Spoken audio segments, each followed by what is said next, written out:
શ્યામકુમારના નમસ્કાર। પ્રશ્ન 1, શાળામાં લેવાતી નિદાન કસોટી ડાયગ્નોસ્ટિક ટેસ્ટ નો મુખ્ય હેતુ વિદ્યાર્થીઓને ગુણ કે ગ્રેડ આપવાનો નથી હોતો, તો પછી આ કસોટી શા માટે લેવામાં આવે છે?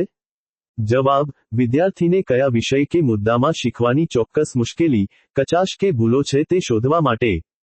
પ્રશ્ન 2, રચનાવાદ કન્સ્ટ્રક્ટિવિઝમ ના સિદ્ધાંત મુજબ વર્ગખંડમાં જ્ઞાનનું સર્જન કેવી રીતે થાય છે? જવાબ, શિક્ષક દ્વારા નિષ્ક્રિય રીતે જ્ઞાન આપવાથી નહીં, પરંતુ બાળક પોતાના પૂર્વજ્ઞાન અને સક્રિય અનુભવો દ્વારા જ્ઞાનનું સ્વયં નિર્માણ કરે છે।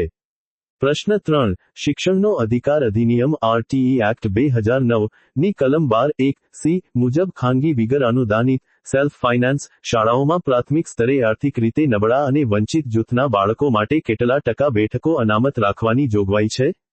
જવાબ, 25%। 25%। પ્રશ્ન 4, જે બુદ્ધિ કસોટીમાં ભાષાનો ઉપયોગ કર્યા વગર માત્ર આકૃતિઓ, ચિત્રો કે બ્લોક્સની ગોઠવણી દ્વારા વ્યક્તિની માનસિક ક્ષમતા માપવામાં આવે, તેને કયા પ્રકારની કસોટી કહેવાય છે? જવાબ, અશાબ્દિક અથવા ક્રિયાત્મક બુદ્ધિ કસોટી non verbal performance intelligence test. પ્રશ્ન 5, માઇક્રો ટીચિંગ ની પ્રક્રિયાનું નિર્ધારિત આદર્શ સમયચક્ર માઇક્રો ટીચિંગ સાયકલ કુલ કેટલા મિનિટનું હોય છે? જવાબ, 36 મિનિટ। અધ્યાપન 6 મી, પ્રતિપોષણ 6 મી, પુનઃઆયોજન 12 મી, પુનઃઅધ્યાપન 6 મી અને પુનઃપ્રતિપોષણ 6 મી।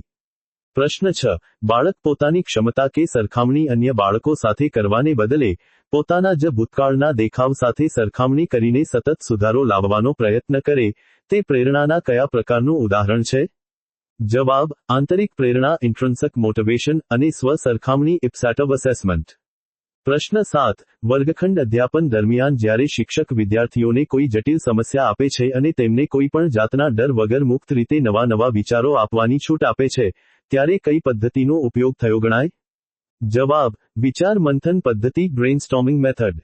પ્રશ્ન 8, નવી શિક્ષણ નીતિ 2020 એનઈપી 2020 માં ECCED નો સંદર્ભ શાની સાથે જોડાયેલો છે અને તેનું પૂરું નામ શું છે? જવાબ, 3 6 વર્ષના બાળકોના પ્રારંભિક શિક્ષણ માટે early childhood care and education ECCED।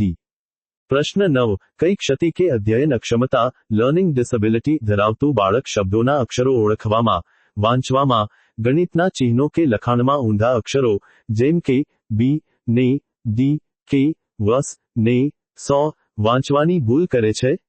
જવાબ, ડિસ્લેક્સિયા વાચન અક્ષમતા।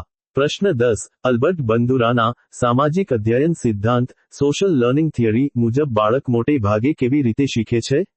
જવાબ, સમાજના અનુકરણીય પાત્રો કે મોડેલના વર્તનનું અવલોકન ઓબ્ઝર્વેશન અને અનુકરણ કરીને।